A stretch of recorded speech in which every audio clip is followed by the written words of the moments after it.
Hey everybody, welcome back to the show. We're here today, brand new episode of the Cabral Concept. These are our weekend Cabral House Calls where I get to answer your questions each and every weekend. Looking forward to getting through about a half a dozen today and about the same tomorrow. If you'd like to follow along with the questions that I'll be answering today, you can head on over to stephencabral.com/2619. We'll have all the questions right there. And of course, while you're there, if you haven't already picked up a free copy of my book, The Rain Barrel Effect, please feel free to do so. I pay for the printing of it. We just ask that you pay for the shipping, and we ship that all over the US. If you're looking for it internationally, you can find it at stephencabral.com/shop, which takes you right over to Equalife, and you'll be able to search it there. We sell it at the lowest possible cost, basically. You can't get it less than anywhere else, and that's the goal. The goal is that we just try to get that information to as many people as possible, and if there are any profits left, they get donated to charity. So the book is sold on Amazon. All those profits, 100% go to charity, and same with any on Equalife as well. So that is it. Hopefully you can get that information. You can help me get that information to as many people as possible. But right now, let's get to your questions. First question's from Amber. And Amber says, hello, I'm looking for information on the COVID-19 long hauler issue. I'm experiencing some symptoms and wanted to figure out how your program works. All right, so what I wanted to share with you is that I have lots of free information on this, lots of it. And you can go to stephencabral.com/podcasts. Then you'll see images at the top of that page. And those are podcasts delineated by topic. So you'll see the latest virus updates. Haven't done one in a while, but you'll see them on COVID long haulers. Again, it's called so many different things. But what I want you to do is check that out, and you'll see that it's actually been something that's been around for a long time. We're just giving it the long hauler's name. It is actually associated with many viral-based issues. Epstein-Barr virus, mononucleosis, which you could link to Epstein-Barr, with Lyme disease, and many others, okay? So I share with you, it's essentially called myalgic encephalomyelitis, how it affects the mitochondria, how if you took antibiotics, those affect the mitochondria, the real goal is to build back the immune system and balance it, because what can happen is the immune system is so heightened during a virus like that the body becomes inflamed and stays inflamed from that over-exaggeration of the immune system. Now, it wasn't over-exaggerated when you have the virus, but if the body's not balanced and it can't bring it back to homeostasis, that's what happens, all right? So I outline all of that, obviously completely free, and you'll find that right over at stephencabral.com/podcasts, all right? Summer's up next. Summer says, hi, Dr. Rawl. Thank you for all that you do and share with everyone. Searching for answers. Several years ago, my brother was doing the Wim Hof exercises and heard a pop in his left temple, followed by a sharp pressure type in that area for days to weeks. He was told by a chiropractor that it's a sinus issue. We are skeptical of this because there are no sinuses near the temple. Since then, he has had similar episodes, but no popping sound. He feels like there is pressure in the vein that runs across the temple. He ends up with that same sharp pressurized pain every time and takes weeks to heal. The pain is worsened by any exertion, singing, raising his voice, bending over, breathing exercise, etc. Any ideas as to what this could be? He lives a healthy plant-based lifestyle. Thanks. Okay, Summer, happy to help. And, it's very nice of you writing in for, did you say it was your brother? Let's see. Yes, your brother. Okay, just want to make sure I got that relationship correct. And so, the Wim Hof exercise is an intense form of you're breathing in, you're creating a lot of oxygen, then you're creating a state of hypoxia. And anyway, I've talked about it before many times. It helps to essentially elicit norepinephrine, so adrenaline.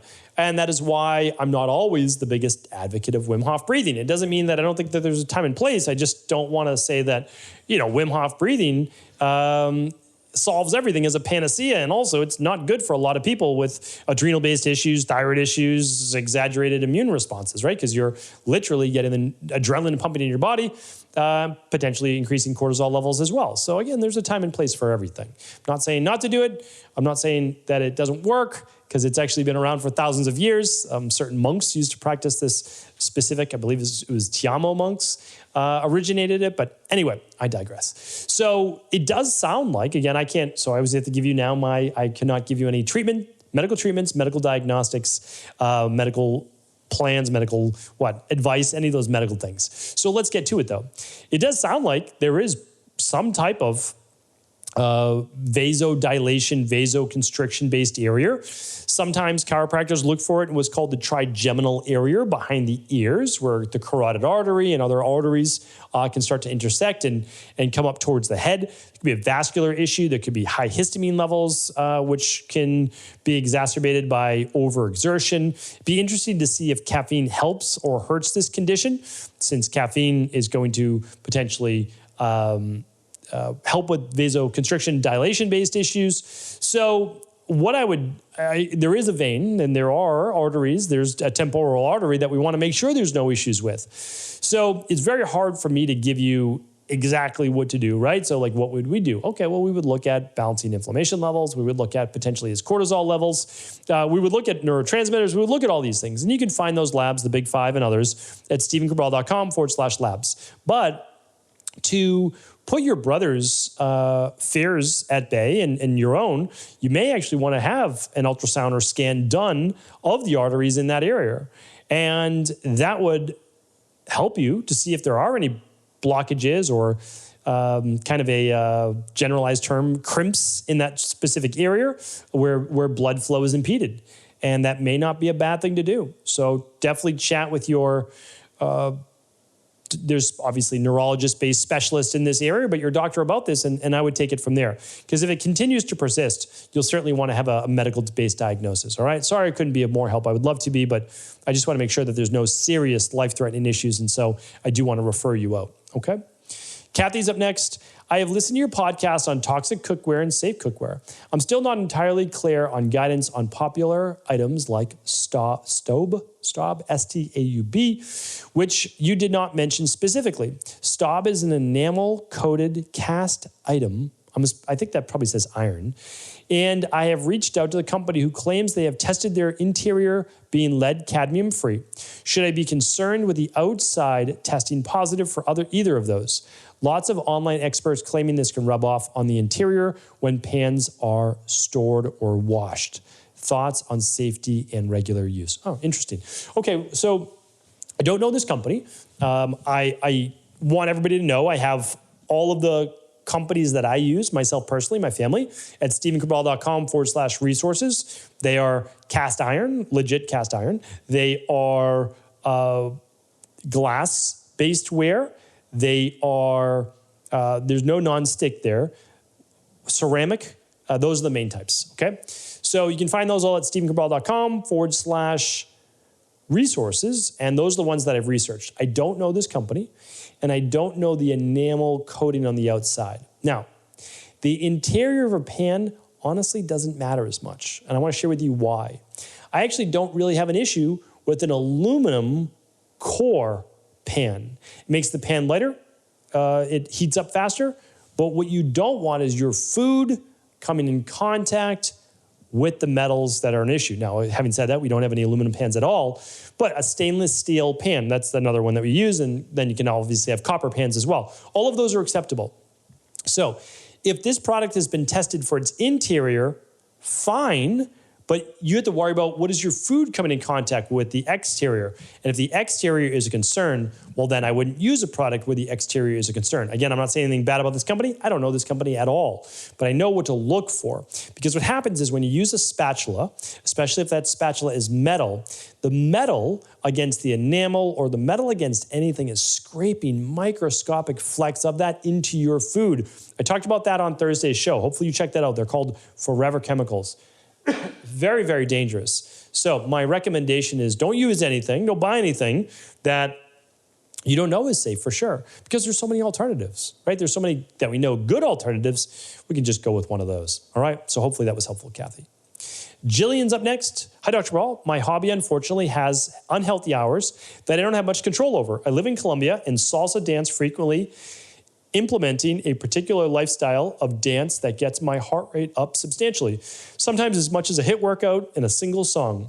Events never start earlier than 9 p.m. Knowing that I can't change these hours, what are the best practices, supplements, habits I can do to support my adrenals, health, and sleep quality? I already sleep with a mask and earplugs and eat WFPB and do not whole food plant-based, got it. Okay, I was like, what does WFPB mean? Whole food plant-based. I'm assuming it's whole food plant-based. And do not consume alcohol or caffeine.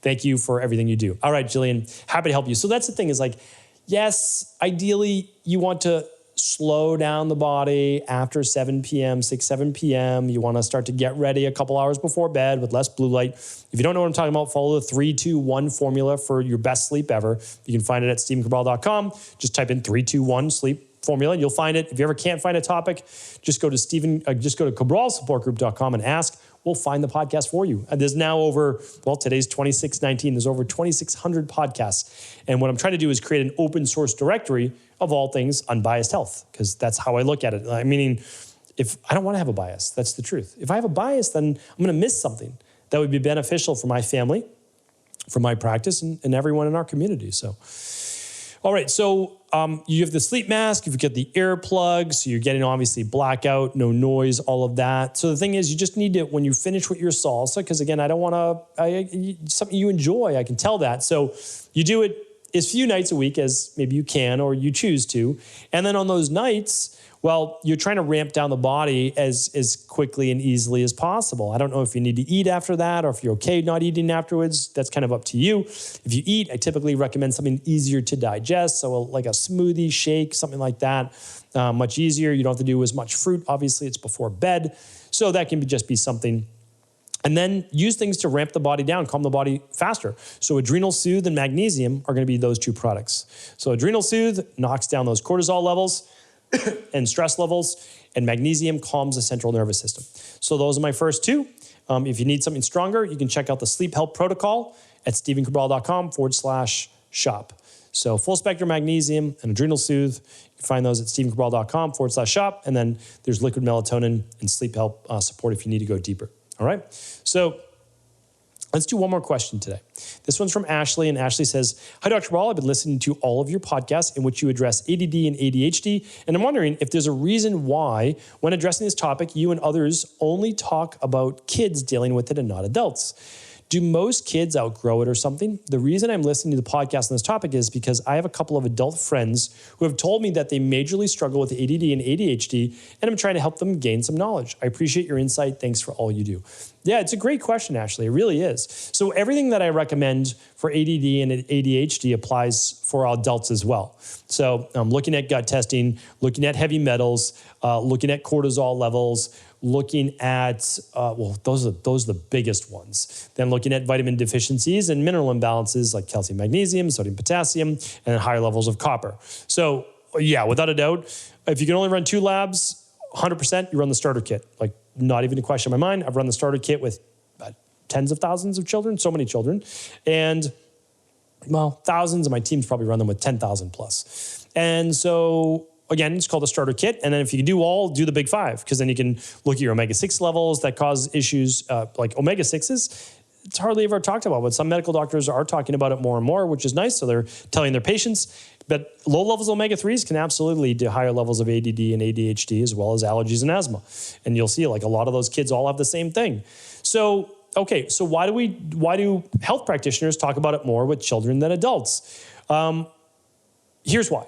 Because 50% or greater of adults will so-called outgrow, I'm using that in air quotes if you're not watching this on video, outgrow ADD and ADHD. But really what it means is that they're better able to deal with any of the struggles that they've had, earlier in life and may continue to have. Or some of them have fixed the issues, and their body's just more equipped at detoxification, et cetera, as they get older. So there's a little bit to do with it, but I do agree that it's a very large population of adults, especially in industrialized countries with more pollution, more pesticides, more toxicity. So my big thing is for those people, the best thing that you could do, if possible, is get them a copy of the Rain Barrel Effect. Again, it's free at StephenCabral.com. And have them just start to understand the process, start to detoxify the body, start to move the body, start to make better food choices. Like all of these things make tremendous difference. They make tremendous difference in children as well, of course. Like children and adults should be following the same types of protocols for ADD and ADHD. So hopefully that was helpful, Ashley. I appreciate you writing in really great questions from the community. I'll be answering more of our community's questions tomorrow, so stay tuned. Enjoy your weekend.